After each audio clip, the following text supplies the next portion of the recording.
भगवान कृष्ण के प्रागट्य से कहते हैं अतः सर्वगुणोपेतः कालः परमः। अगर कभी हमारे सामने यमराज आ जाए तो यमराज को हर किसी को भय लगता है। अच्छा पूछा जाए यमराज कैसा दिखता है? कैसा दिखता है यमराज? विकराल स्वरूप, भैंस पर बैठता है। पर आज वह मृत्यु, वो यमराज भगवान के दर्शन करने के लिए, भगवान कृष्ण से मिलने के लिए तो कैसे आया? अरे बोले देवताओं की तो छोड़ो, देवता तो कितने सजे धजे उसको छोड़ो, पर अतः सर्वगुणोपेतः कालः परमः। वो यमराज मृत्यु भी ऐसे सज धज कर आई भगवान से मिलने के लिए। भगवान को कुछ देर पहचान ही नहीं पाएगा, ये वही वस्तु है जो सारा संसार करता है। ऐसा संसार। अच्छा आज समाज में श्रृंगार की बड़ी, कई बार देखो कई लोग दिखने में होते हैं नहीं होते, पर जब श्रृंगार करते हैं तो बहुत अच्छे लगते हैं। हमारे भगवान भोलेनाथ कैसे हैं? आरती में कहते हैं ना, कर्पूर गौरम करुणावतारम। करुणावतारम तो छोड़ो, तो है ही अवधरदान जगत तुम थोड़े देखे सकती कर दो, वो तो छोड़ो। परंतु कर्पूर गौरम शिव जी कहते हैं, कपूर देखा होगा कितना बिल्कुल सफेद। शिव पुराण में कहते हैं कर्पूर गौरम गौरी सर्वालंकार धारी। कपूर के समान भोलेनाथ है दिखने में। और भगवान विष्णु थोड़ा श्याम है, गोरे नहीं है, थोड़ा काले से कृष्ण वर्ग है, श्याम वर्ग है। परंतु भगवान विष्णु ऐसे सजते हैं कि सब देवता फीके पड़ जाए। और भगवान शंकर है सुंदर, पर क्या करते हैं? अपने पूरे शरीर पर चिता की भस्म लगा रखी है। माथे पे त्रिपुंड है, बड़ी बड़ी जटाएं हैं, गले में सर्प है। अच्छा कल तो कथा नहीं हो पाई शिव जी की। भागवत में तो केवल शिव की सती चरित्र है, पार्वती से विवाह की कथा नहीं है। केवल एक श्लोक कहा कि एवं दाक्षायणी विद्वा सती पूर्व कलेवरम जज्ञे हिमवतः क्षेत्रे मीनाजा शुश्रुभ। जिन सती ने अपने पिता के यज्ञ में अपने देह का त्याग कर दिया था, वही सती मैया अगले जन्म में हिमवान और मेघा के घर पर पार्वती के रूप में जन्म। परंतु जो विवाह है, आप लोग सब लोग कथा से परिचित होंगे, आप सब लोग कथा से परिचित।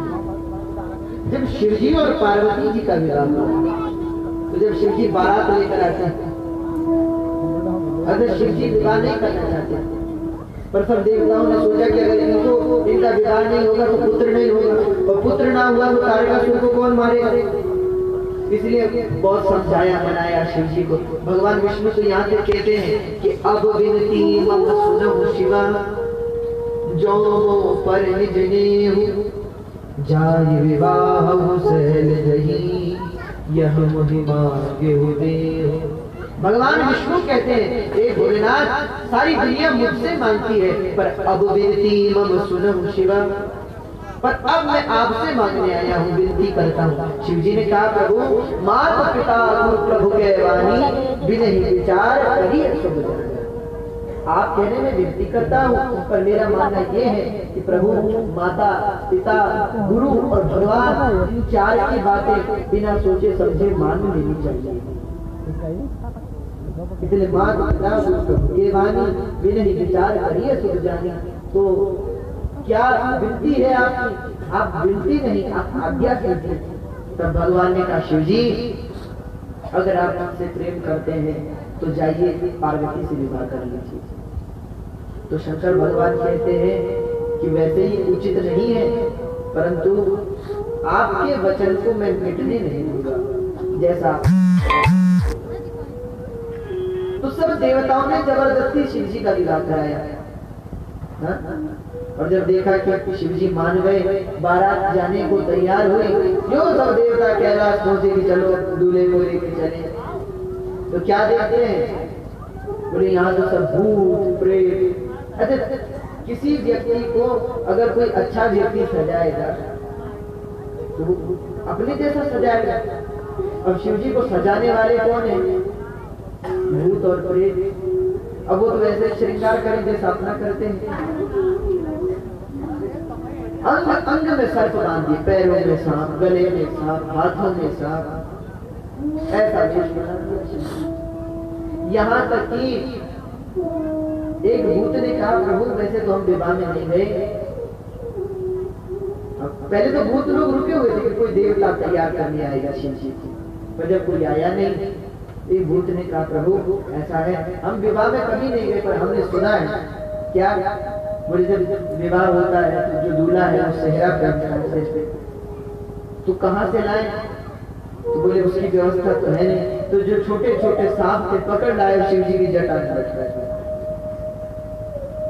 ऐसा विकराल बना दिया भगवान शंकर को कि जब देवताओं ने शिव जी को देखा, भूत प्रेतों को देखा, तो देवता सोचने लगे कि अगर इनके साथ हम चलेंगे तो हम शर्म लगे देवताओं को। इसलिए देवताओं ने क्या चाल चली? बोले भोलेनाथ सब अपने अपने दल के साथ चलेंगे। कैसे? बोले सबसे आगे ब्रह्मा जी ब्राह्मणों को लेकर स्वस्ति वाचन करते हुए, उसके बाद बोले इंद्र, उसके बाद चंद्र, उसके बाद कुबेर, बड़े बड़े देवता, उसके बाद भगवान विष्णु, और उसके बाद सबसे अंत में आप। एक भूत ने कहा, महाराज दूल्हा तो सबसे आगे चलता है। तो देवता बोले, देवता बड़े चतुर है, देवताओं ने कहा कि अरे हम दूल्हे का स्वागत करने के लिए आगे चलेंगे, पीछे से आगे। तो शिव जी की बारात पीछे से आगे सब देवता। जब पार्वती जी के स्थान में पहुंचे, जहाँ पार्वती जी रहती थी, मैना जी हाथ आरती के थाल लेकर खड़ी है, बगल में नारद जी खड़े हैं कि भाई दूल्हा कैसा है, किसी ने देखा नहीं। अच्छा, छोटे छोटे बालक भी आए थे बारात देखने के। 12 बालकों ने देखा ब्रह्मा जी को, इंद्र को, चंद्र को, कुबेर को, विष्णु को। वो सबके पास है कि आप ही दूल्हे नहीं पीछे। और जो शिव जी को देखा बालकों ने, तो सीधे भाई और अपने घर के दरवाजे लगा दिए, खिड़की बंद कर दी। माता पिता ने कहा, क्या बात हो गई, क्यों भागे, क्या कर रहे हो? बालक बोले, अरे क्या बताएं, ऐसी बारात देखी है उनमें से एक भी अगर यहाँ आ जाएगा तो हमें बाहर जाना पड़ेगा। कौन है? तो जो छोटे छोटे बालक है वो अपने माता पिता को अपने अपने घरों में बताते कि बारात कैसी है। तो कुछ बालक बोले, तनखीन को बलहीन, कोई बिल्कुल कमजोर है, कोई बड़ा हष्ट पुष्ट है, को मुखहीन बिल्कुल मुख काहू, किसी के मुख ही मुख है, किसी का मुख ही नहीं है। और अंत में तो बालक बोले जो जियत रही बारात देख पुण्य बढ़ती कर सही। उस व्यक्ति के तो बहुत बड़े पुण्य होंगे जो पार्वती का विवाह देखेगा। घर वालों ने कहा, क्यों इतनी अच्छी बारात है? कोई बारात अच्छी नहीं है। तो बोले इन बारातियों को देखकर वैसे ही हार्ट अटैक से लोग मर जाएंगे, जो बचेगा उन्हें ये बचने नहीं देंगे, भूत प्रेत घूम रहे हैं। अरे यहाँ मैना जी भी हाथ में आरती की थाल लेकर, नारद जी बगल में, विवाह रिश्ता कराने वाले नारद जी हैं, नारद जी बगल में। जो बारात आई ब्रह्मा जी को देखा, मैना जी ने कहा कि क्या यही है? नहीं, नारद जी ने कहा, ये हमारे पिताजी है, ब्रह्मा जी है। अभी देखेंगे नहीं सर। अच्छा, सोचा कि जिसके ब्राह्मण ही इतने सुंदर है, दूल्हा कैसा होगा। अच्छा, उसके बाद आया इंद्र, तो क्या ये है? नारद जी ने कहा, ये तो सब सेवक हैं, उनके घर पे काम करता। उसके बाद चंद्र आया, क्या यही है? बोले नहीं, ये तो सब काम करने वाले। इसके बाद कुबेर आए, तो क्या यही है? बोले नहीं, ये तो उनका धन का कोष संभालते, उनके यहाँ काम करता। उसके बाद भगवान विष्णु आए। मैना जी बोली, मुझे लगता है कि यही है। नारद जी ने कहा, नहीं, ये उनके मित्र है। अभी कहा, ये तो थोड़ा सामने है, बिल्कुल कपूर के समान दिखते। मैना जी बड़ी खुश हो गई, जहाँ के बाराती ऐसे हैं वहां दूल्हा कैसा होगा।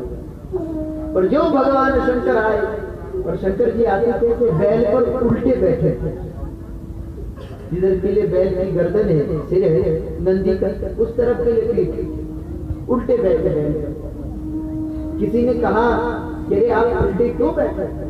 अरे विवाह में तो आगे के लिए मुख होना चाहिए। शिव जी ने कहा जब मेरे भक्त मेरे पीछे हैं तो मैं आगे क्यों देखूं? भूत प्रेत से प्यार। अच्छा, जब भगवान राम का विवाह हुआ था तो सब लोग बड़े प्रसन्न थे, परंतु ये जो अमंगल है, ये अमंगल बड़े बड़े क्यों?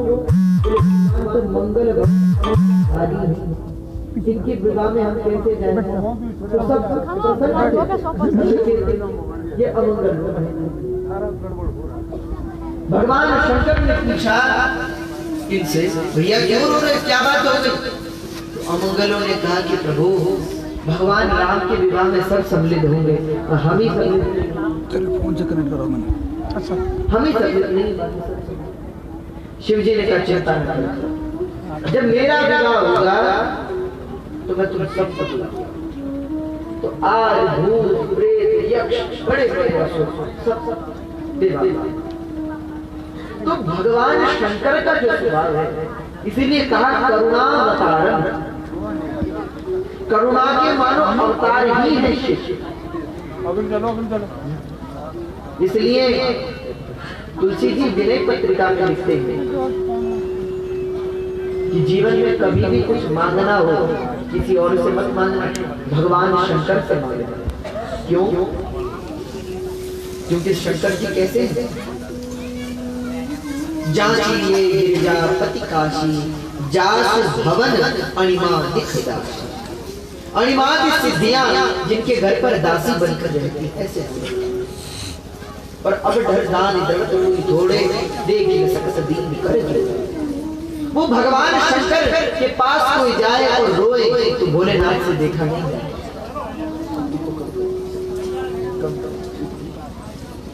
उनको दुख देखा नहीं जाता किसी भक्त का, कृपा कर देते। ध्यान से सुनना, बोले चोर था,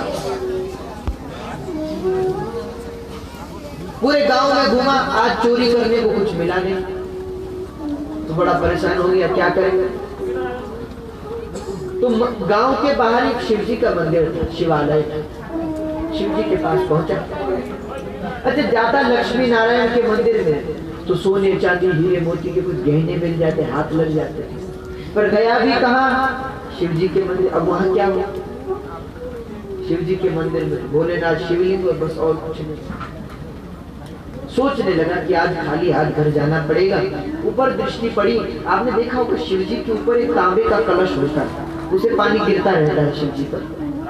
चोर की दृष्टि पड़ गई, चोर ने कहा तो कुछ नहीं, तो यही सही ले चलो।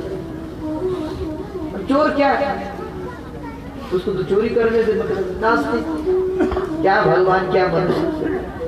तो एक महात्मा जी तो कहते थे, बोले भारतवर्ष के तो चोर भी धन्य हैं, वो चोरी करने से पहले गणेश जी का ध्यान करके चलते हैं, हे गणेश जी कोई विघ्न ना आए, चोरी जो है वो आराम से हो जाए। आप विनायक हैं, विघ्न को हरने वाले, सब घर वाले उठे ना, नींद ना खुले, आराम से सफाई कर जाएंगे की। तो चोर ने जैसे ही ऊपर देखा, उसकी दृष्टि इस कलश पर पड़ गई, सोचा इस कलश को ही ले चलो। बहुत प्रयास किया, पर पुजारी जी भी उसे बहुत ऊपर टांग कर गए थे कि भाई लगता था कि कोई चोर कोई आएगा तो ले ना जा सके ऊपर। अब यहाँ चोर बड़ा परेशान, इसको उतारी कैसे, बहुत प्रयास किया, हाथ बढ़ाए, तभी उसकी दृष्टि शिवलिंग पर पड़ी। उसने कहा ये स्टूल बहुत अच्छा है। चोर को लगा उसे क्या चाहिए भगवान, उसने कहा इस पर ही चढ़ जाओ, आराम से उतर जाएगा। तो उसने पैर रखा शिवलिंग के ऊपर और शिवलिंग पर चढ़ गया और उस पात्र को उतारने लगा। जो उतारने लगा क्यों क्या देखता है, बोले भगवान शंकर उसके सामने प्रत्यक्ष प्रकट हो गए और कैसे बड़े प्रसन्न, और क्या कहते, मांग क्या चाहिए तुझे, मैं तुझसे बड़ा प्रसन्न हूँ, क्या चाहिए मांग। चोर ने कहा कि मैं यहाँ चोरी करने आया था, ये कहने मांग तो प्रसन्न हूँ। हाथ जोड़ चरणों में गिर गया, प्रभु न कभी फल चढ़ाया, न जल चढ़ाया, न कभी बिल्वपत्र चढ़ाया, और आप कहते हैं मैं प्रसन्न हूँ, मांग क्या चाहिए। भगवान ने कहा भाई देख, कुछ फल चढ़ाते हैं, कुछ जल चढ़ाते हैं, कुछ बिल्वपत्र चढ़ाते हैं, पर तू तो धन्य है जो स्वयं ही चढ़ गया। तूने जो है अपना सारा शरीर मुझे ही समर्पित कर दिया। तू जैसा भक्त और कौन है? तो शिव जी जो है वो अवढर दान द्रवत गुरु घोरे देख न सकते। और शास्त्र रामचरितमानस को कहती हैं कि गुरु पितु मातु महेश भवानी प्रणव दीन बंधु दीन दानी। दानी शब्द का उपयोग भगवान शंकर के लिए बहुत जगह किया, क्योंकि उन जैसा कोई दानी नहीं। उनसे अगर कुछ मांग ले तो ये नहीं देखते कि उसमें मेरा भला है, फायदा है या घाटा है, जो मांगा सो दिया। आपको तो विदित ही होगा, वो भस्मासुर था। उसने कहा कि जिसके सिर पे हाथ रखो भस्म हो जाए। शिव जी ने कहा तथास्तु। तो बोले जरा परीक्षण कर लो आप पर कि होता है कि नहीं। आगे भगवान शंकर और पीछे ये भस्मासुर। एक बार हाथ रखने दो, देख लेते क्या होगा। शिव जी ने कहा मूर्ख, मैं तुझे वरदान दे चुका, पर वो माने नहीं। अब आगे शंकर जी पीछे हुए। दौड़ते दौड़ते भी यहाँ पार्वती जी ने भगवान विष्णु का आह्वान किया। हे भगवान विष्णु, ये तो बड़े सीधे हैं, आप ही कुछ करो। तो कहते हैं भगवान एक जगह तो कई लोग ऐसे करना सुनाते हैं कि मोहिनी अवतार धारण किया, नृत्य करते समय हाथ शीश पर रख दिया।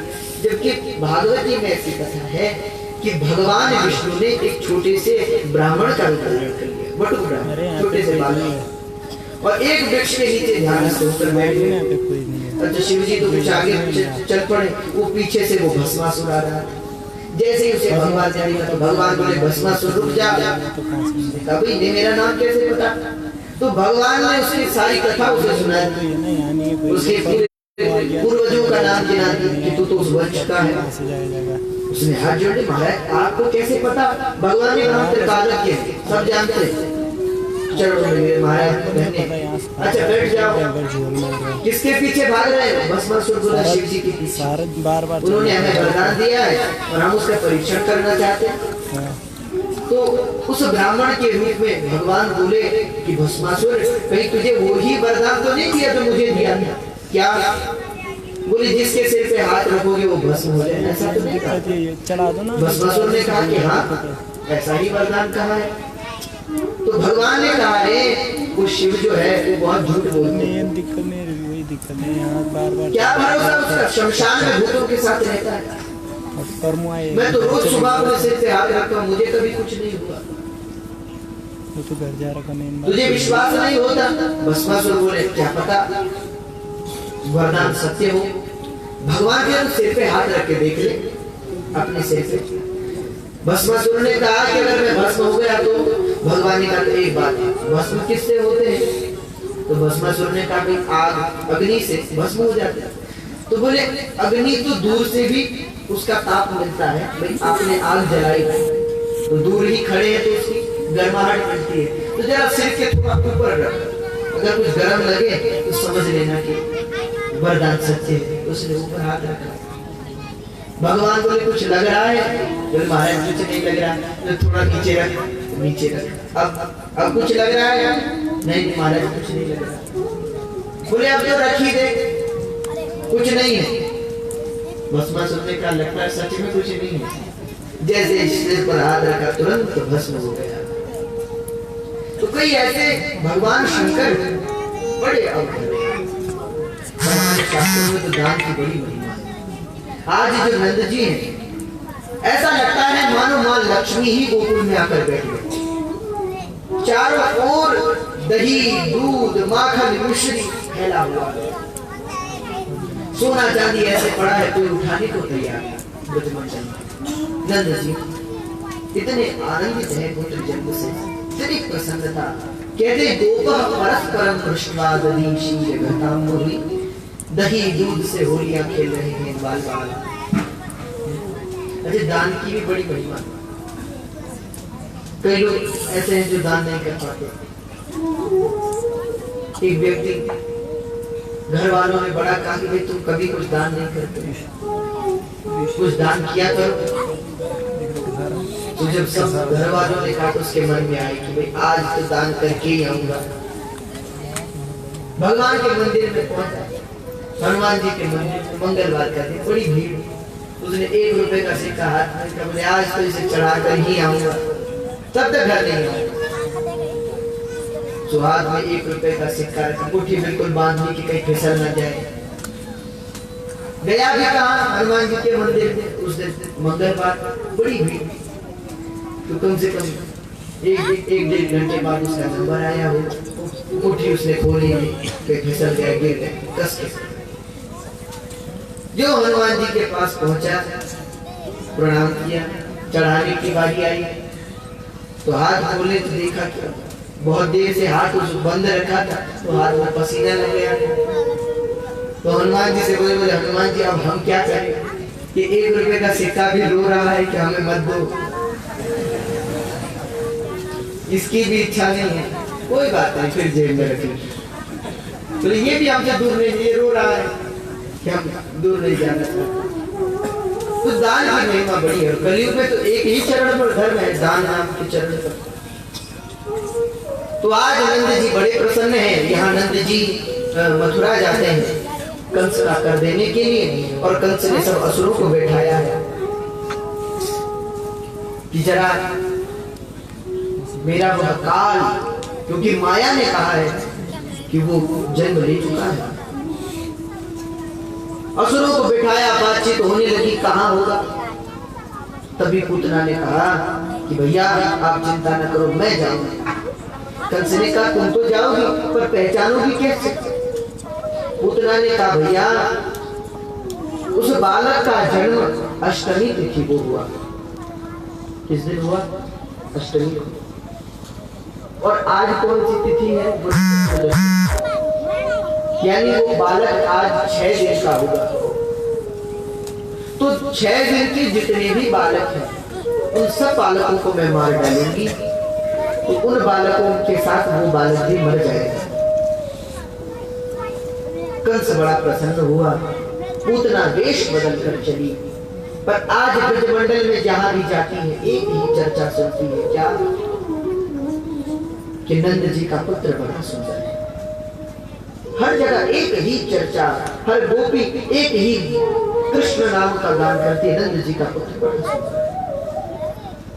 अच्छा, यहाँ बाबा नंद भी पहुंचे, कंस को कर देने के पश्चात वसुदेव जी से मिले।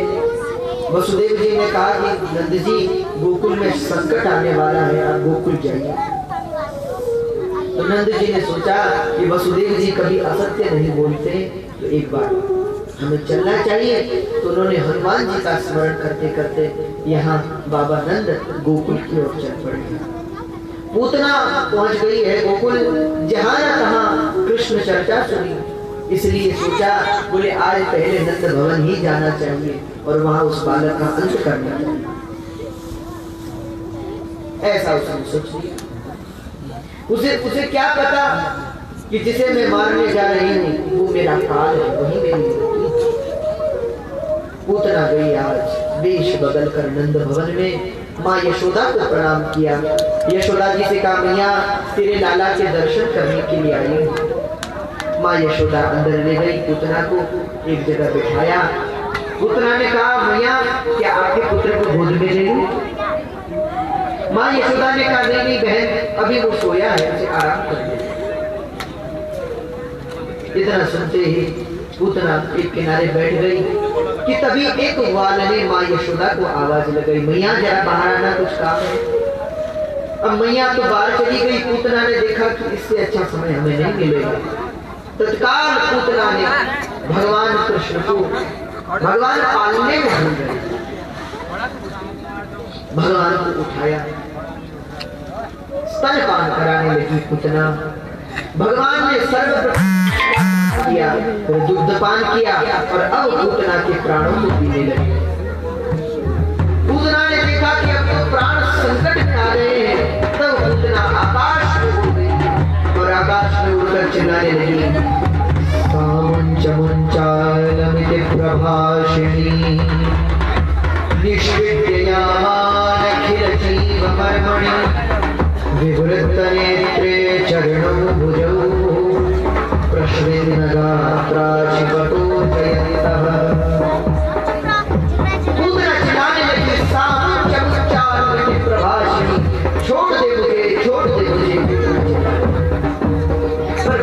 कृष्ण ने धीरे से कहा, मौसी जी हम हर किसी को पकड़ते नहीं और जिसे पकड़ लेते उसे फिर छोड़ते नहीं। ये भगवान का स्वभाव है। संसार में क्या है, बोले जब आपके पास सुख होगा तो सारी दुनिया आपको पकड़ लेगी और दुख आया तो सब रिश्तेदार भी छोड़ के चले जाते हैं। पर भगवान कहते हैं मैं हर किसी को नहीं पकड़ता और जिसका हाथ एक बार पकड़ लो फिर उसे छोड़ दो।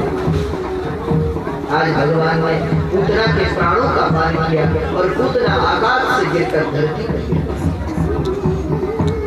और कोई छोटा शरीर नहीं है पूतना का, 18 किलोमीटर का शरीर। सारा ब्रजमंडल कंपामान हो गया, कंपित हो गया। माँ यशोदा चिल्लाई, सारे ग्वाल वाले इकट्ठे हो गए। बड़े मुश्किल से भगवान को उसके वंशस्थल से उतारा। माँ यशोदा भगवान कृष्ण को लेकर गौशाला में गई और भगवान को झाड़े लगाने लगी। इंद्रियाणि ऋषिकेश प्राणान् नारायणावतु श्वेतदीप प्रतिष्ठितं मनः योगेश्वरो माँ यशोदा कहती है हे भगवान योगेश्वर मेरे बालक के मन की रक्षा करना, हे भगवान नारायण इसके शरीर की रक्षा करना, हे भगवान ऋषिकेश इसकी इंद्रियों की रक्षा करना। माँ झाड़ी लगा भगवान हंस रहे। भगवान मन में सोचते हैं कि देखो तो माँ यशोदा मुझसे ही कह रही है कि मेरी ही रक्षा करो, क्योंकि नारायण कौन है, कृष्ण ही नारायण है। यहाँ माँ यशोदा ने झाड़ी लगाई, नंद बाबा भी पहुंच गए। यहाँ पूतना के शरीर के कई टुकड़े किए गए और बाद में पूतना के शरीर को आग लगा दी गई। अच्छा ये पूतना कौन है, क्योंकि हमारे शास्त्र कैसी भाषा बोलते हैं, वेदांतिक अगर दर्शन शास्त्र के अनुसार देखा जाए तो पूतना कौन है, पूतना अविद्या है। और अविद्या जब आती है तो वो हर किसी को नहीं पकड़ता, किसे पकड़ती है। यहाँ सुखदेव जी ने इशारा करते हुए कहा कि कंसेन प्रहिता घोरा पूतना बाल भागिनी शिशुष्कार निघ्नन्ति पुरग्राम गजा। कंस कौन है, ध्यान से सुनना। कंस कौन है, अहंकार। इसका प्रतीक है कंस, अहंकार। अहंकार के द्वारा प्रेरित है पूतना अर्थात अविद्या। और अविद्या पकड़ती किसने, बड़े लोगों को नहीं पकड़ती, बालकों को पकड़ती। और बालक कौन है, बालक केवल वो नहीं है जिसकी आयु कम है, अपितु वो भी बालक है जो अबुध है। बालक को अबुध भी कहा जाता है, जो कुछ जानता है, जिसने कभी शास्त्र नहीं पढ़े, जिसने कभी पुराण का ज्ञान न किया, न पढ़ा, जिसने कभी भगवान की कथा न सुनी, जो कभी सत्संग में न गया, ऐसा जो व्यक्ति है वो अबुध बालक है। और ये अविद्या उन लोगों को पकड़ती है जिन लोगों को धर्म का ज्यादा ज्ञान है। पर आज भगवान ने इस अविद्या का नाश किया, पूतना का नाश हो गया। यहाँ भगवान की बड़ी अद्भुत कथा। इसके पश्चात भगवान ने तृणावर्त और शकटासुर का अंत किया। आगे चलकर भगवान थोड़ा बड़े हो गए। एक दिन की बात, श्री गर्गाचार्य जी महाराज ब्रजमंडल में पधारे।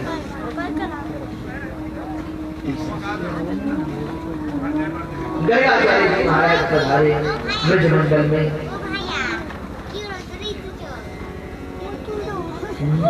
गर्गः पुरोहितो राजन् यदूना सुमहातप ब्रजन् जगामनन्दस्य वसुदेव।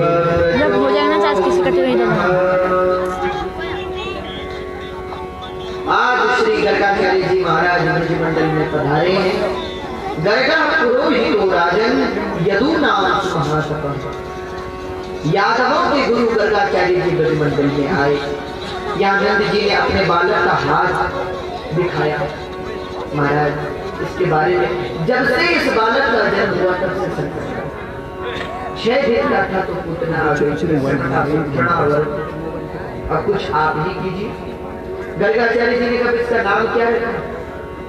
नंद जी ने कहा नाम तो नहीं रखा, तो नामकरण करो।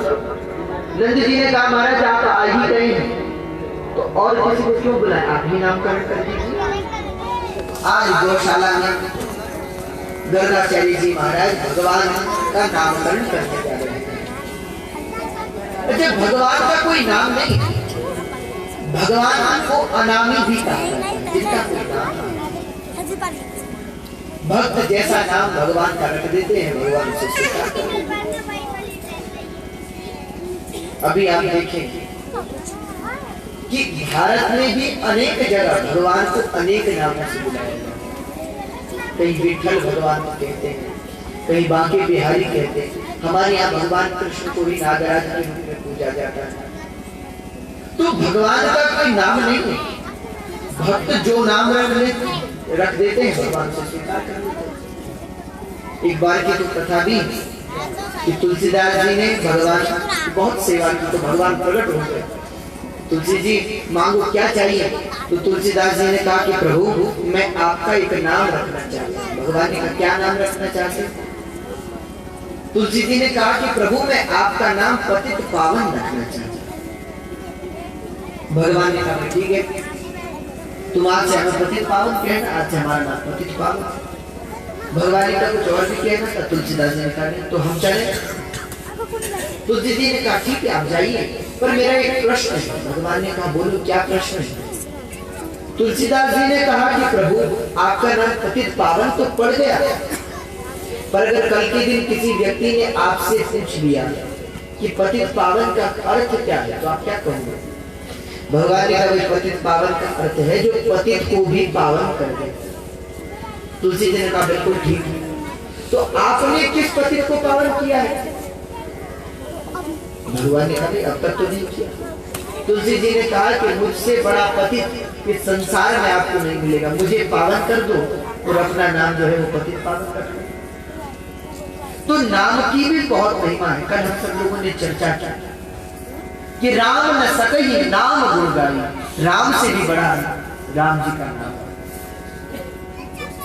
यहाँ गर्गाचार्य जी नामकरण करने को बैठे, सर्वप्रथम रोहिणी पुत्र का नामकरण करते हैं और गर्गाचार्य जी ने कहा अयं ही रोहिणी पुत्रो रमयन् सुहृदोऽनैः आख्यास्ते राम इति बलाधिक्या बलं विदु।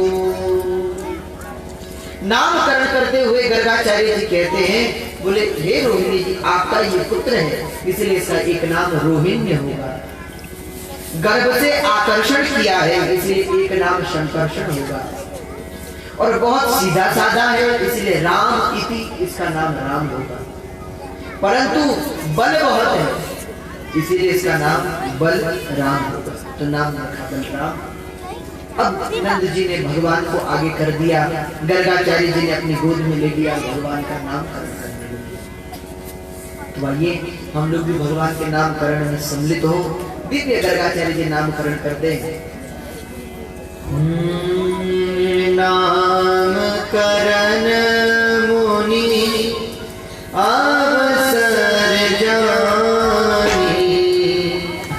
भूप बोली पठ ये मुनि ज्ञानी। नामकरण मुनि अवसर जानी, भूप बोली पठ ये मुनि ज्ञानी। भगवान का नामकरण करने लगे गर्गाचार्य जी। नामकरण करते हुए बोले, जब नंद जी ने कहा कि प्रभु आप हमारे बालक का नामकरण कर दो, गर्गाचार्य जी ने जैसे ही भगवान को देखा तो भगवान को देखते ही गर्गाचार्य जी के समाधि जो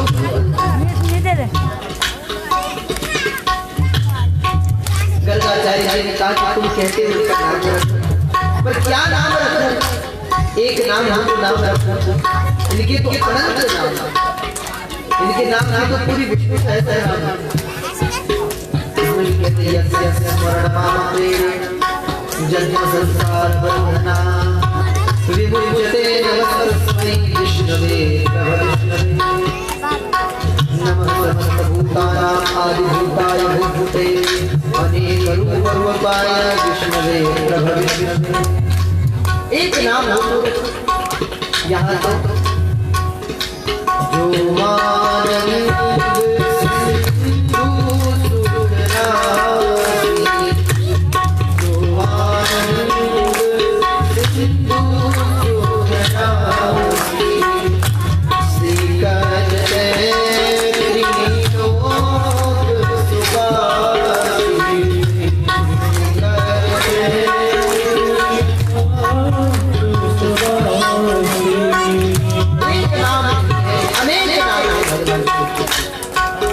अंत में गर्गाचार्य जी ने कहा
समस्त जगत को आनंदित करने वाला ऐसा इसका नाम होगा।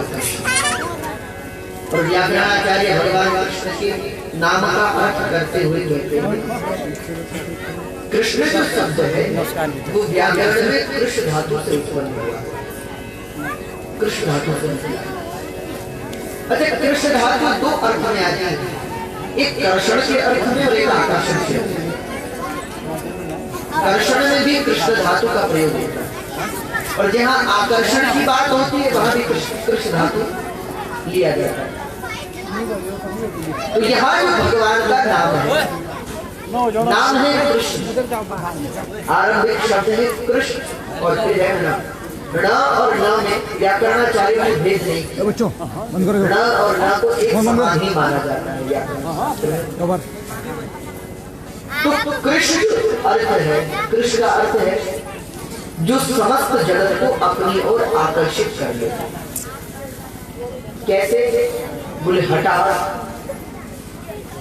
जिसका मन भगवान में नहीं भी है फिर भी वो उसके न चाहते हुए भी उसके मन को अपनी ओर खींचे, वो कृष्ण धातु। अच्छा कुछ लोग यहाँ एक व्यक्ति ने कहा बोले भगवान का नाम जब भगवान सबको अपनी ओर खींच लेते तो संसार में कई चीजें ऐसी हैं वो भी अपनी ओर सब लोगों को खींच लेती है। भोग सुख ये भी तो अपनी ओर खींचते हैं व्यक्ति को। तो भगवान में और सुखों में क्या अंतर है?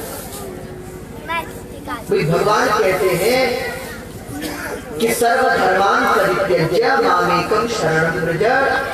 भगवान कहते हैं कि सबको छोड़कर मेरी शरण में आ जाओ।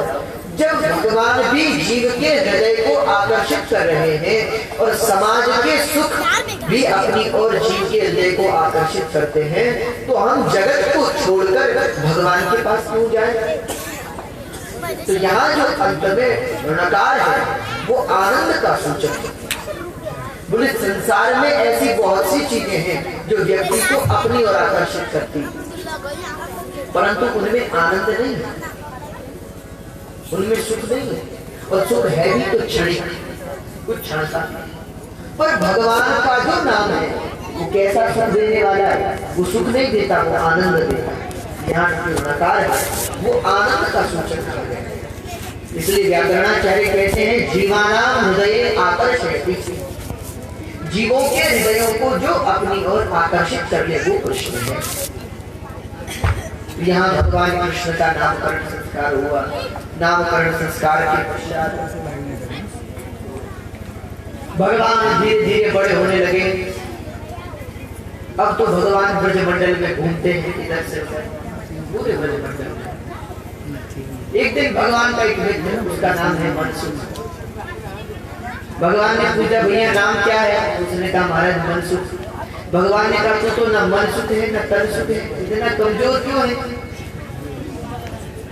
तो मनसुख ने कहा कि प्रभु आपके यहाँ तो 9 लाख गाय है, माखन मिश्री की कोई कमी नहीं, और हमारे यहाँ जो गाय है उनका सारा माखन कंस को कर के रूप में देना पड़ता है, अपने लिए कुछ बचता नहीं, जो बचता है उसी पाते। भगवान ने कहा तो मांग के खाया करो। मनसुख ने कहा कि 1 दिन देंगे, 2 दिन देंगे, रोज रोज कौन देगा? भगवान ने कहा जब तक प्रेम से दे तो प्रेम से दो, जब प्रेम से ना मिले तो चोरी करके खाओ, पर खाओ। नाम है मनसुख और शरीर से इतने कमजोर, वो इतने दुखी। अच्छा, आज समाज में नाम भी बड़े विचित्र हैं, नाम कुछ और स्वभाव कुछ। नाम तो रख दिया और स्वभाव देखे तो बिल्कुल विपरीत। ऐसा बहुत जगह देखने को। तो भगवान ने कहा भाई अपने नाम का अर्थ तो लगाओ, चोरी करके खाया करो। मनसुख ने कहा कि हमारे बाप दादा ने कभी चोरी नहीं की, तुम हमें चोरी करना सिखाते हो।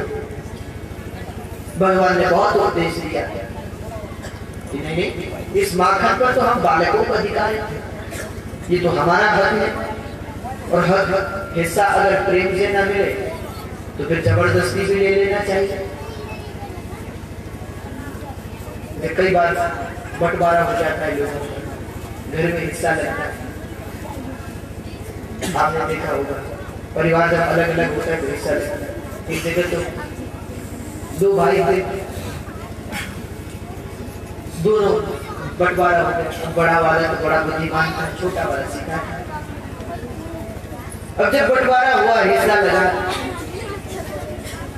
तो सब तो बट गए, खेत बट गए, घर बट गया सब, परंतु उनके पास 1-2 चीजें ऐसी थी जो एक थी, उनको बांटा नहीं जा सकता था। क्या? बोले एक तो थी भैंस और एक थी कंबल, उन्हें बांटे कैसे? और बड़ा वाला भाई बड़ा बुद्धिमान, उसने कहा कि ऐसा है, ये जो कंबल है ये रात में हमारी, दिन में तुम्हारी। जो कंबल है रात में हमें दे देना, दिन भर तुम। अब ये बेचारा दिन भर जो छोटा भाई खेत में काम करे और रात में ठंड का समय, अब वो कहे कि भाई अब रात हो गई, हमारी कंबल दे दो, कंबल ओढ़ ले सो जाए, और ये बेचारा रात में काम करे। कुछ समय बीता, छोटे भाई ने भी सोचा कि ये तो ठीक नहीं हो रहा, भाई हम तो सोते तो रात में ही है, कंबल की जरूरत दिन में थोड़े होती, और रात में की। तो छोटा भाई बड़ा, पर उसने थोड़ा बुद्धि लगाई क्या किया जाए। तो दिन के समय कंबल ले लिए और दिन भर में थोड़ी देर आराम कर लिया, और बाद में जैसे देखा शाम होने को आ गई, बड़े भाई ने कहा भाई अब कंबल दे दो, रात होने वाली है। छोटे भाई ने कहा कि महाराज अभी कुछ समय बचा है, 5-10 मिनट है। बड़े भाई ने कहा कोई बात नहीं, 5-10 मिनट रख लो। उसने देखा कि ठीक अंधेरा होगा, रात होने वाली, कंबल की पानी में डुबोई। बड़ा वाला भाई के ये क्या कर रहे हो? छोटा वाला के दिन में हमारी हम जो मर्जी सो करे, तुम्हें उससे क्या मतलब? तो खूब भिगोई और रात में उसे, अब वो भी नहीं सो पाया रात में। चलो ये समस्या तो टल गई। अब भैंस का क्या किया जाए? अब जब भैंस का हिस्सा लगा तो क्या करें? तो बड़े भाई ने कहा देखो आगे का हिस्सा आधी तुम्हारी और आधी हमारी, आगे का जो हिस्सा है वो तुम्हारा है, पीछे अब घास को खिलाइए और दूध निकाले हो। इसने कहा भैया इसका भी कुछ करना पड़ेगा, ये तो ठीक नहीं हो रहा। बड़ा विचार किया। तो एक दिन जो बड़ा भाई दूध निकालने के लिए बैठा तो वो भैंस को खूब पीटे। अब जो भैंस को पीटे तो वो लात मारे, सारा दूध गिर गया। बड़े भाई ने डांट दे कहा कह रहे ये क्या कर रहे हैं? छोटा भाई बोला ये आधी हमारी, हम जो सो करें। तो कई बार ऐसा हो जाता है कि हिस्सा भी नहीं मिल पाता ठीक से। आज भगवान ने कहा जब अपना हिस्सा प्रेम से न मिले तो छीन के ले लो, चोरी करो। ग्वाल वालों ने कहा नहीं हमें तो चोरी करनी आती नहीं, आप सिखा दो। तो भगवान ने एक मंडली तैयार कर ली, नाम रख दिया चौर्य विद्या प्रसारण मंडली, चोरी का प्रचार प्रसार। अब झगड़ा हुआ, झगड़ा तो हर जगह, कुर्सी के लिए तो हर जगह झगड़ा। अध्यक्ष कौन बने, उपाध्यक्ष कौन बने, कोषाध्यक्ष कौन बने, क्या किया जाए? तो बोले जो चोरी में जितना प्रवीण है उसको ऐसा फल मिलेगा। तो भगवान ने कहा देखो पहले चोरी बाहर मत करो, पहले अपने घर में करो। जब लगे कि घर में ठीक हो गई तब बाहर, कि घर में पकड़े भी जाए तो मार ज्यादा नहीं पड़ेगी। ग्वाल वालों ने कहा ठीक है। भगवान ने कहा कल सुबह मिलेंगे यहीं पर बंसी वन के नीचे और चर्चा होगी। तो भगवान कृष्ण चल पड़े अपने अपने घर को। अगले दिन सुबह सब ग्वाल वाला है, कोई तो बेचारा हाथ पकड़ के, कोई पैर पकड़ के। भगवान ने कहा क्या हुआ? ग्वाल वाल बोले आज के बाद चोरी कभी नहीं करेंगे। क्यों? बोले आज घर पे बहुत पिटाई हुई। पर भगवान आपने भी तो चोरी की, तो क्या हुआ? पकड़े गए। भगवान बोले हमें कोई पकड़ सकता है? हम तो हमसे बड़ा कोई चोर है क्या? ग्वाल वालों ने कहा तो चोरी आपने की कैसे? भगवान बोले चोरी में नहीं होती, तो आपने कैसे की? तो भगवान अपनी कथा सुनाते। बोले उस घर में हम शाम को गए तो भगवान ने बलराम जी से कहा कि आप जाओ माँ यशोदा को बाहर उलझा कर रखो, हम तब तक मटकी उतार लेते हैं, आप भी पीछे के दरवाजे से आ जाना, दोनों भाई बैठ करके माखन खाएंगे। तय हो गया। अजय बलराम जी की माँ यशोदा को बाहर उलझा कर पीछे के दरवाजे से आ गए, दोनों भाई माखन खाने लगे। अब जब देखा कि मटकी आधी हो गई तो भगवान बलराम जी से बोले भैया अब देखो मटकी आधी हो गई है। बलराम जी ने कहा तो भगवान ने कहा देखो हम 2 बार माखन निकालेंगे, एक बार लिया खाया, दूसरी बार लिया फिर खाया, तब आप 1 बार निकालना। हम 2 बार निकालेंगे, आप 1 बार निकालना। बलराम जी ने कहा भाई ऐसा क्यों? बराबर का हिस्सा होना चाहिए। भगवान बोले आपके हाथ बड़े बड़े हैं इसलिए आधी मटकी तो ऐसे ही निकल गई, इसलिए जब हम 2 बार माखन निकालें उसके बाद 1 बार आप निकालना। तो बलराम जी को क्रोध आ गया कि नहीं ऐसा नहीं होगा। भगवान बोले आपके हाथ बड़े हैं। बलराम जी ने कहा हाथ बड़े हैं तो पेट भी तो बड़ा है। भगवान ने कहा पेट भले ही आपका बड़ा है पर भूख हमें ज्यादा लगी है। बलराम जी ने कहा कन्हैया अब ये बेईमानी मत करो। भगवान ने कहा खाना है तो खाओ, नहीं खाना तो निकल जाओ। बलराम जी ने क्रोधित होकर चल पड़े और सो पीछे के दरवाजे से सीधे मैया के पास पहुंचे। मैया देख तेरा पुत्र जो है वो अंदर क्या कर रहा है? माँ यशोदा को लेकर आ गए। भगवान जल्दी जल्दी माखन खाने लगे कि माँ यशोदा की दृष्टि पड़ गई कि दोनों हाथ मटकी में, और जो माँ ने देखा तो लाठी ली, कान पकड़ा भगवान का। क्या कर रहे हो? भगवान से कहा। भगवान कृष्ण बोले कुछ नहीं, हम क्या कर रहे हैं? ये मटकी क्यों ली है? तो नंद भवन में मणि के खंबे, जो खंबे लगे हुए हैं वो मणियों के बने हुए हैं, तो उन मणियों में भगवान का प्रतिबिंब दिखता है। तो भगवान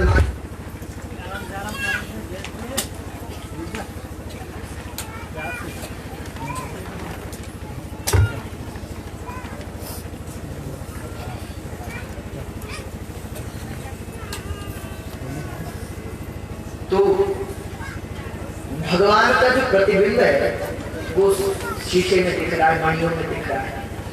तो भगवान माँ यशोदा से बोले मैया जब से मैं यहाँ बैठा हूँ ये जो सामने बैठा है ना ये इसी मटकी को देख रहा है।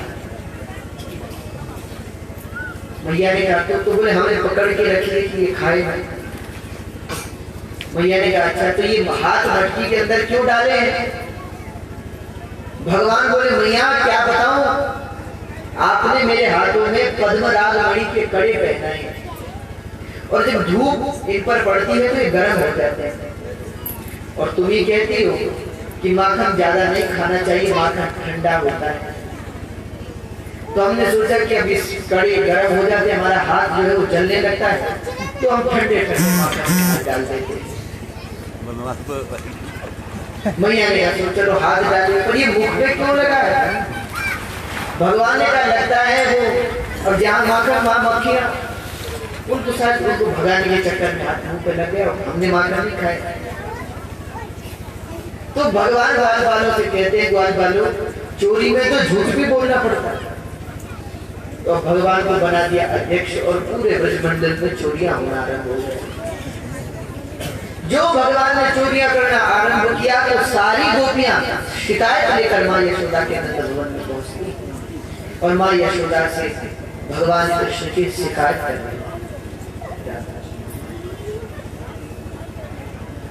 सारी गोपियां आज नंद भवन में पहुंची और माँ यशोदा से भगवान की शिकायत कर रही, और शिकायत करते हुए क्या कहती, मैया ये जो तुम्हारा पुत्र है इसको तुम संभाल के रखो। माने का क्या हुआ? तो गोपियां गए, कितने कारनामे बताए इसके, एक हो तो कहीं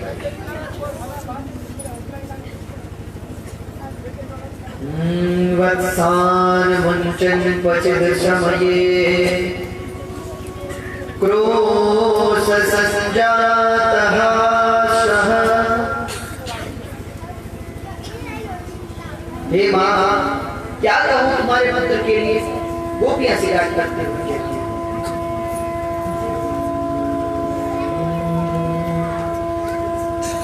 वत्सान मुंचन पचिद समये क्रोश संजातः सः।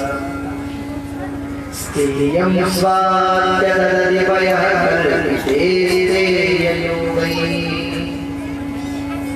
मरकान् भोक्षन् विभजति सचेनाति भाण्डं भिनक्ति द्रव्यालाभे सगृहपितो याति पप्रोस्य पुरान्।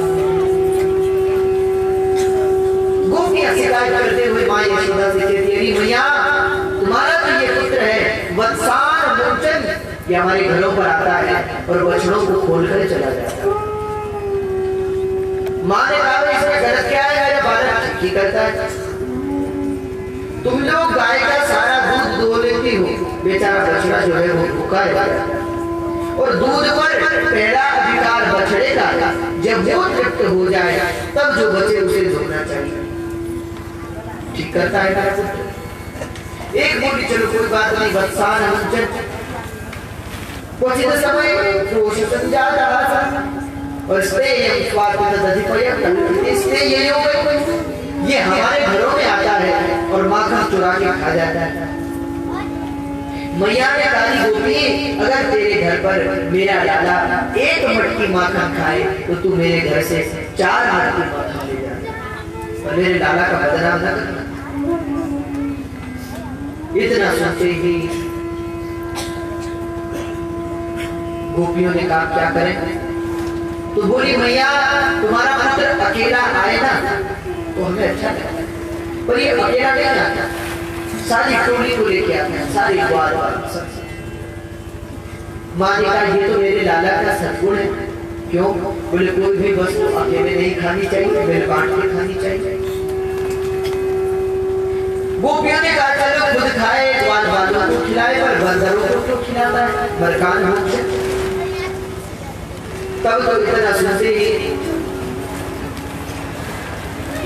गोपियां बोली मैया खुद खाए, ग्वाल बालों को खिलाए, पर इन बंदरों। माँ ने कहा गोपी तो बेचारे जीव है, उन्हें भी तो भूख लगती है। गोपियां बोले चलो खुद खाए, ग्वाल बालों को खिलाए, बंदरों को खिलाए, पर हमारी मटकी क्यों फोड़ देता है?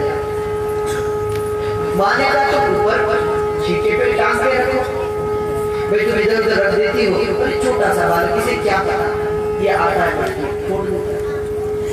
गोपियां बोली अरे कहाँ हमने छुपा के नहीं रखा मटकियों को, सब छोड़ के चला जाता है। मैया ने कहा ये भी अच्छा करता है। क्यों? बोले मटकियां ज्यादा फूटेंगी तो कुमार का धंधा भी अच्छा चलेगा। बर्तन फूटेंगे ही नहीं तो तुम नए बर्तन कैसे खरीदोगे? वो कुम्हार है, वो घड़े बनाता है, वो उसके घर पे भी गाड़ी मोटर दौड़ेगी अगर उसके तुम्हारी मटकियां फूटेंगी। गोपियां बहुत शिकायत करती हैं पर माँ यशोदा किसी की नहीं सुनती। एक गोपी तो बोली मैया तुम्हारा लाला चोर है। जो माँ ने सुना क्रोध आ गया, निकल जाओ यहाँ से, मेरे पुत्र को रंगे हाथ पकड़ के लाओ तब सुनूंगी तुम्हारी ये कहते हैं। अच्छा गोपियां भी आपस में सोचती है कृष्ण है बहुत सुंदर है, बहुत अच्छा, पर उसने बड़ा परेशान कर दिया। एक दिन कुछ गोपियां यमुना जी के किनारे बैठी थी और आपस में बात कर रही थी।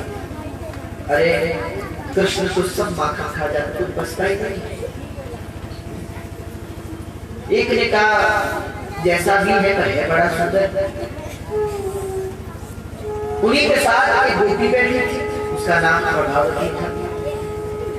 ऐसे कहते हैं कि गोकुल में बड़ा प्रभाव था उसका, सब डरते थे उससे, सारी गोपियां, बड़ी कड़क स्वभाव था। नाम भी प्रभावती, बड़ा प्रभाव था। वो सब गोपियों को डांटते हुए बोली, अरे बोले तुम्हारे घर करता होगा वो चोरी, मेरे घर का बताओ। मानो बाहर से तो कहा कि मेरे घर करे तो बताओ, पर मन से सोच रही है इनके घर पे तो भगवान भोग लगाने जाते हैं, तो मेरे घर पे कभी नहीं आते, इसलिए जोर से बोली तुम्हारे घर आते होंगे, मेरे घर आए तो मैं बताऊं उसे। अच्छा वहीं एक गोपी का बालक भी साथ आया है यमुना के तट पर, और ये भगवान कृष्ण का सियाई। जो उसने सुना कि प्रभावती ऐसा कह रही है, तुरंत भगवान के पास पहुंचा। प्रभु वो प्रभावती है ना कह रही थी कि मेरे घर माखन खाए तो मैं उसे बताऊं। भगवान ने कहा तो देर इस बात में, आज उसी के घर चलो।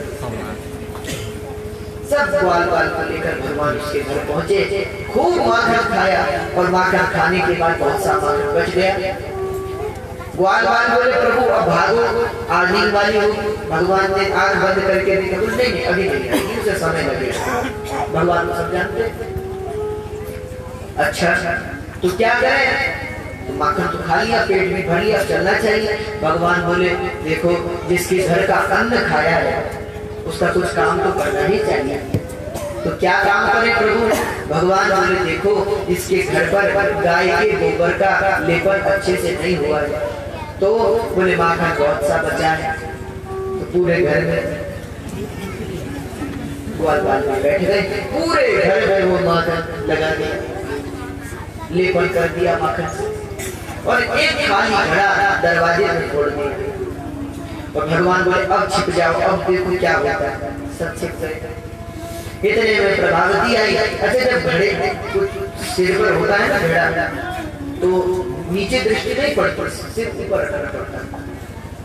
अब प्रभावती सिर पर घड़ा खड़े खड़े चल रही थी, दरवाजा खोला, अब नीचे तो देखा नहीं, जैसे ही पैर रखा वो फिसली और सामने वाली दीवार से जाके सिर लगा, मटकी गिर गई। अच्छा उसमें यमुना जल था, अब माखन और वो जल मिल गया तो और फिसलन हो गई। भगवान और बार-बार दरवाजे पे आ गया। प्रभावती वो तो सोचे, उसने देखा कि मेरे घर के बाहर घड़ा टूटा हुआ है, उसने सोचा कि जल्दी से ये यमुना का जल अंदर रखती हूँ और सीधे यशोदा मैया के पास शिकायत करने के लिए जाऊंगा। इस चक्कर में नीचे तो देखा नहीं, फिसल गई, बड़ी चोट लगी। भगवान और बार-बार दरवाजे में आ गया। भगवान बोले क्या बात है प्रभावती? प्रभावती को बड़ा क्रोध आया, जो उठने का प्रयास किया कि उठूं और इन्हें मारूं, तो जो उठने का प्रयास किया सो माखन और पानी फिर गिरी। तो जितनी बार उठने का प्रयास करे उतनी बार गिरे, बहुत चोट लगी उसे। भगवान को हंसते हंसते चले गए। प्रभावती बड़े मुश्किल से हाथ और पैर से चलते चलते अंदर गई, फिर साफ किया। माँ यशोदा के पास पहुंची, भैया अपने लाला को समझा कर, अरे वो हमारे घर पर आता है और क्या हाथ किया उसने, तुम्हारा लाला चोर है, जो माँ ने सुना क्रोध आ गया, जा रंगे हाथ पकड़ कर लाना तब सुनूंगी। प्रभावती ने कहा अभी कल देखिए। आई अच्छा रात भर नींद तो आई, इतनी चोट लगी थी, दर्द के मारे रात भर सोई नहीं।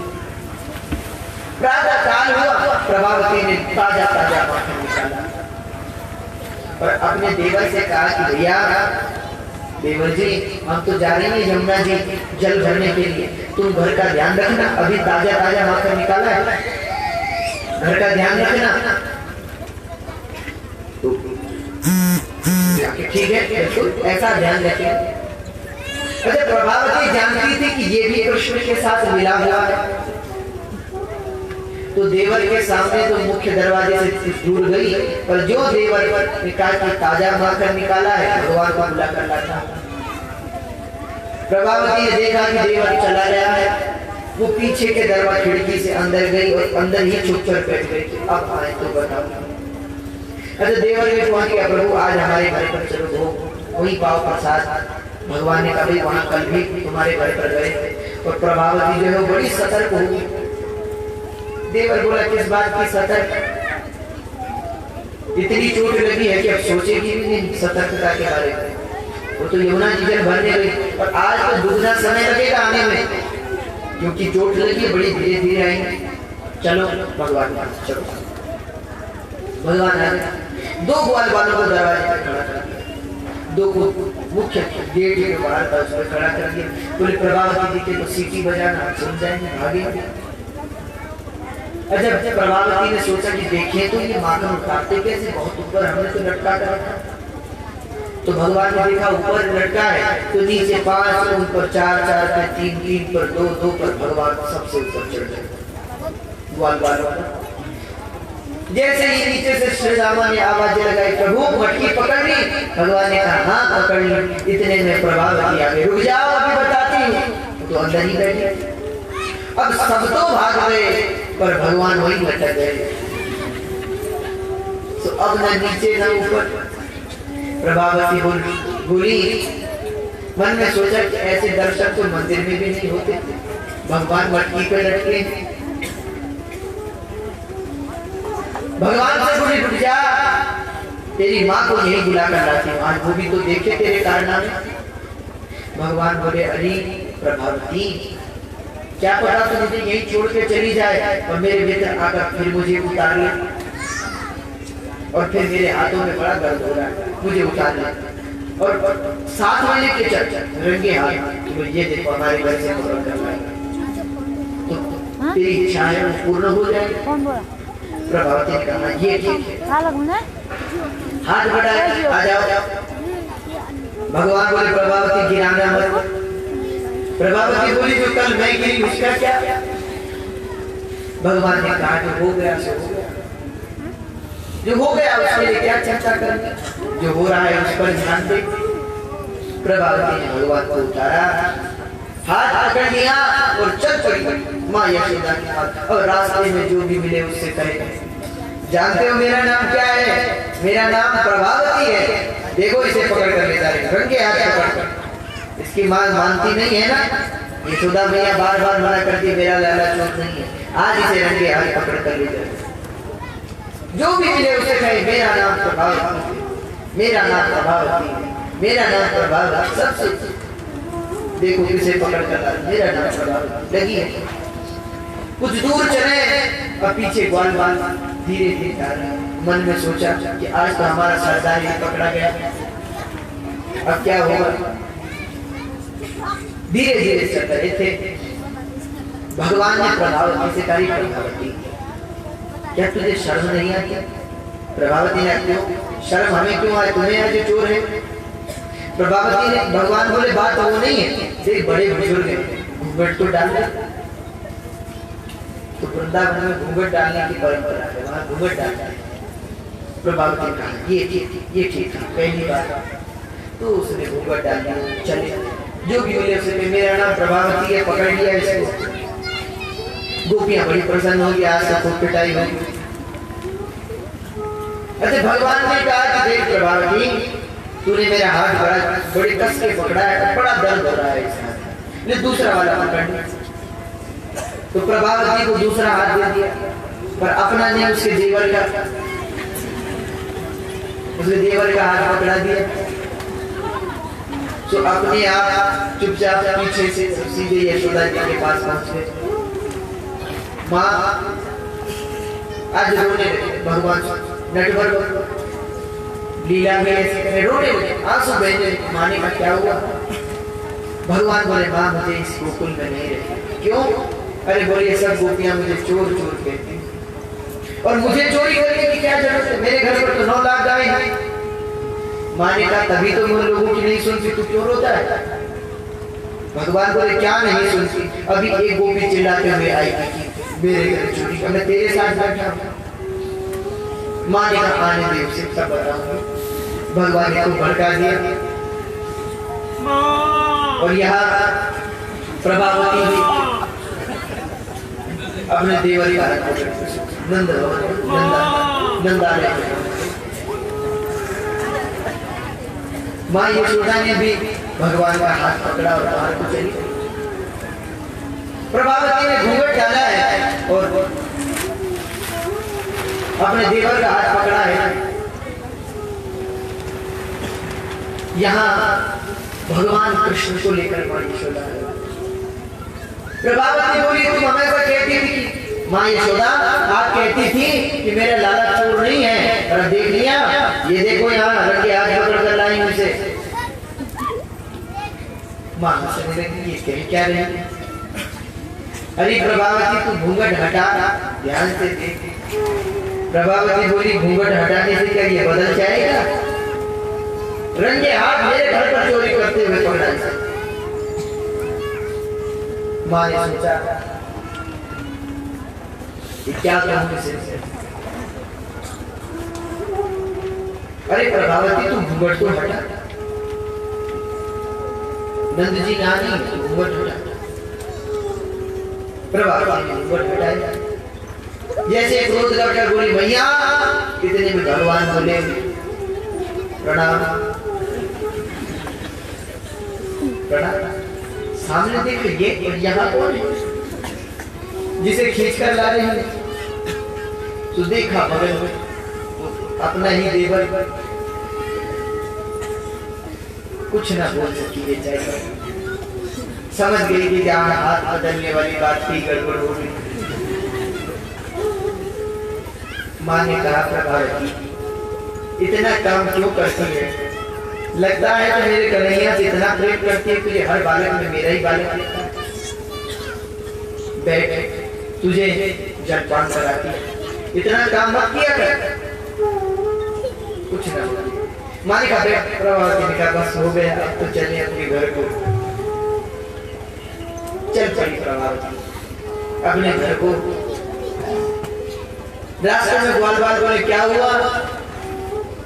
बड़ी चली थी कृष्ण को पकड़ने। अरे इतने में भगवान भी आ गया पीछे से। प्रभावती से कहा प्रभावती प्रणाम।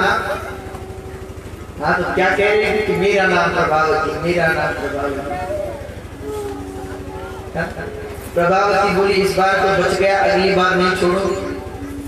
भगवान ने भी कहा प्रभावती देख, इस बार तो तेरे देवर का हाथ तेरे हाथ में थमाया है, अगली बार हमने भी तेरे हाथ में तेरे पति का हाथ ना पकड़ा दिया तो हमारा नाम भी कन्हैया नहीं। प्रभावती बेचारी बड़ी लज्जित होकर अपने घर को गई। ब्रजमंडल में बड़ा आनंद है। गोपियां कृष्ण से इतना प्रेम करती है। कई बार तो भगवान जब चोरी नहीं भी करते तो गोपियां शिकार करने बिना ऐसे ही आ जाती है। क्यों? बोले आज भगवान हमारे खेते नहीं, भगवान के दर्शन नहीं हुए, तो सब भगवान के दर्शन करने के लिए नंद हो।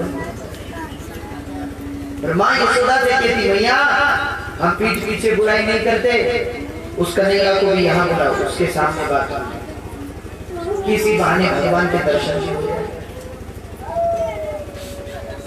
इतना इतना संपूर्ण जीवन ही गोपियों ने कृष्ण को समर्पित कर दिया। हम तो आप लोगों से भी कहते हैं भगवान भगवान कहते हैं भाव का भूखा हूं मैं, भाव ही बस सारे है, भाव से मुझको भजो तो भव से टेढ़ा पार। भगवान भाव के भूखे हैं, भगवान अपने धन की भूखे नहीं।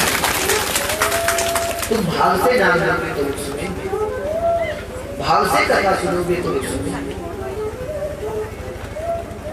एक तो कथा भी है, भगवान के बहुत अच्छे भक्त हुए। वो जब राग केदार गाते थे तो कहते हैं भगवान प्रत्यक्ष उनके सामने प्रकट होकर उन्हें दर्शन देते, प्रत्यक्ष सन्मुख प्रकट होकर और उनके गले में माला डालकर भगवान बनकर ज्ञान। एक बात किसी ने राजा से कह दी कि महाराज ऐसा ऐसा ही भक्त है और वो बड़ा ढोंगी है, ढोंग करता है कि मेरे गले में भगवान माला पहना के जाए। राजा ने कहा जिसे बुलाओ, बुलाया भक्त जी। राजा ने कहा कि भाई, राजा ने इन्हें कारागार में बंद कर दिया, जेल में बंद कर दिया और कहा बोले कल सुबह 5 बजे तुम्हें फांसी होगी।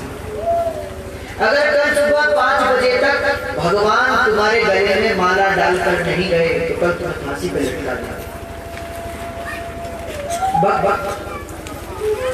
देंगे। बंद कर दिया कारागार में। बड़े बड़े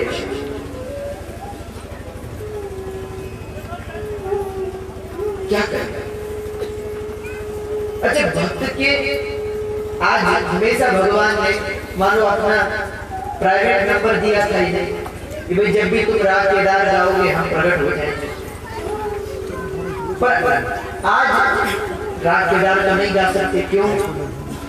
बोले सुबह के समय इनके घर पर कुछ महात्मा आए थे, महात्माओं को खिलाने के लिए भोजन तो था नहीं, तो बगल में ही एक व्यापारी की दुकान थी, तो ये उसके पास पहुंच गए, उससे कहा कि भैया हमें कुछ अन्न दे दे और फिर जब धन होगा तो उसके बदले दे दे। व्यापारी ने कहा नहीं नहीं महाराज नगद पैसा देना होगा। भक्त जी ने कहा कि भाई घर पर महात्मा आए हैं, मेरे पास अभी तो धन नहीं है। तो उस व्यक्ति ने कहा कि महाराज हमने सुना है कि आप जब राग केदार गाते हो तो भगवान स्वयं प्रकट होकर आपके गले में माला डालते हैं। तो मेरी एक प्रार्थना है एक दिन वो राग केदार आप मुझे भी सुना दीजिए। लाइव क्या चल रहा है? तो भक्त जी ने उस समय कह दिया, बोले पहले आज तुझे सुनाऊंगा तब भगवान को सुनाऊंगा, शाम को आऊंगा तो सुनाकर चला जाऊंगा। और शाम को तो राजा ने जेल में डाल दिया। अब उस व्यापारी को ये वचन दिया था कि पहले तुझे सुनाऊंगा तब भगवान को सुनाऊंगा। अब राग केदार गाए भी तो कैसे गाए, क्योंकि भगवान उसको ये वचन दिया। बड़ी बहुत सारे राग गाए पर भगवान नहीं आया। बहुत स्तुति की नहीं आया, वेद मंत्र गाया नहीं आया, भजन गाया नहीं आया। देखा भक्त जी ने कि भाई सुबह के 4 बज गए हैं और ठीक 1 घंटे बाद हमें फांसी होगी, मरना निश्चित। सोचा कि भगवान पूरी रात भर से नहीं आया, अब क्या आएंगे। तो अब भगवान को गालियां देने लगे। अब तक तो भजन गा रहे थे, स्तुति कर रहे थे, अब गालियां देना आरंभ कर दिया कि भगवान तो बहुत कपटी है, बहुत छल करते हैं, भगवान दुष्ट है। इतनी गालियां दी भगवान को। और गालियां कैसे देते? आंख बंद करके भगवान को गालियां दे रहे। लगभग जब आधा घंटा बीत गया और वो थक गए, भगवान को क्या पूछना। भक्त ने कहा कि प्रभु मैंने रात भर आपके भजन गाए, स्तुतियां गाई, आप नहीं आए। आधे घंटे गालियां क्या दी प्रभु? तो भगवान बक्षितानंद सर्वे मिथ्या विशंसिना यदि सत्य गिरस्तरहि समक्षम पश्यति। भगवान बोले माँ मैंने मिट्टी नहीं खाई, ना हम भक्षित। माँ ने कहा ये सब भगवान बोले वो क्या? भगवान बोले सर्वे मिथ्या ये सब झूठ बोल रहे हैं, ये सब झूठ बोल। मां ने कहा कोई मुख खोल, तो भगवान ने जो मुख खोला तो मुख में न केवल आज भगवान ने मां को करवाया। भगवान ने कहा मां तू तो कह रही है कि क्या तूने मिट्टी खाई है? तो मैंने मिट्टी नहीं, मैं तो पूरे ब्रह्मांड को पहले ही निगल चुका हूँ। तो यहाँ भगवान ये मुख में विश्व दर्शन कराए, ऐसी कथा है। इसके बाद भगवान को एक दिन माँ यशोदा उखल से बांध देती है और भगवान उस उखल को खींचते हैं, वो उखल तो वृक्षों के बीच में घुस जाती है। भगवान बल लगाते हैं, स्तुति करते हैं, पर आज भगवान बद्ध है और मुक्त जीव है। उपनंद ने बताया भैया यहाँ बगल में ही एक वृंदावन नाम का स्थान है, बहुत अच्छा है, क्यों ना वहाँ चले। वनम वृंदावनम नाम शव्यम नवकाननम गोप गोपी गवा सेव्याम पुण्याति प्रवीणम।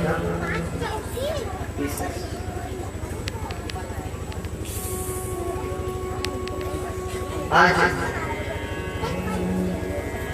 सारे ब्रजमंडल वासी, गोकुल वासी, बाबा नंद सब लोग चले वृंदावन को। वृंदावन बहुत सुंदर स्थान है। अच्छा यहाँ तो ही लोग बैठे हुए हैं, कोई ऐसे हैं जो वृंदावन गए? हाथ उठाकर वृंदावन गए, बाकी और लोग नहीं गए, कोई बात नहीं। आज हम मन से वृंदावन की यात्रा करेंगे और हमारे यहाँ का बड़ा प्रसिद्ध भजन है, गढ़वाल में बहुत गाया जाता है, लोग बहुत जाते हैं। तो आइए हम लोग भगवान कृष्ण के साथ वृंदावन को चले। सब लोग तालियों से सेवा करते हुए कहेंगे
से